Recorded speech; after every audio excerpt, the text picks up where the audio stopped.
Suggestions, how do we communicate to clients about a workup when we're actually presented with the limping dog? Okay, so this is the dog that's demonstrating a sign, but they don't think that their animal is painful. The dog's not crying and so forth. Suggestions on talking points. I mean, how do you talk to clients? Pointers. Well, I really like this question, and I feel like I get it a lot. And I think what Wendy laid out earlier is really valuable in having really open communication and practicing in a style that she referred to a lot that we really call patient-centered care and relationship-centered care.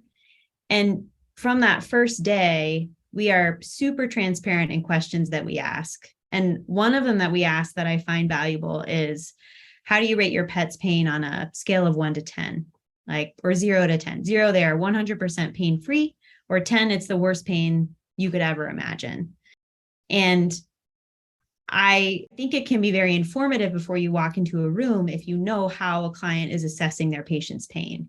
And if I see a dog walking in with a non-weight-bearing lameness, I'm going to put them, somewhere between a 6 and a 10, most likely. Whereas a client may put a 0 to a 1, where they don't see limping as a symptom of pain. They see crying out or yelping as a symptom of pain.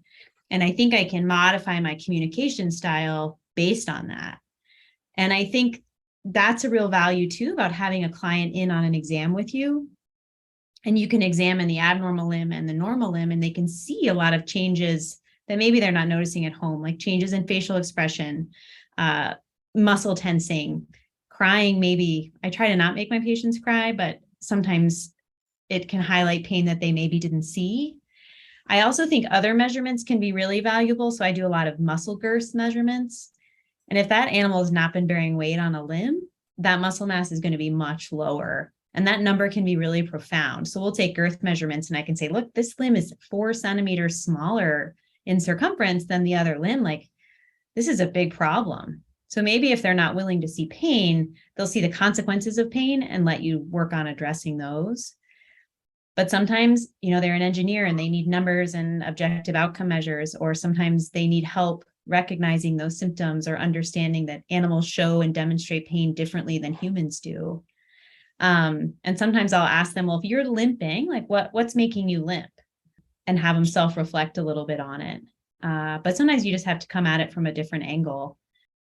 And maybe radiographs are where that comes in, or muscle girth measurements, or range of motion measurements, or gait videos, and those kinds of things. I think just changing the way you're presenting the information can be helpful.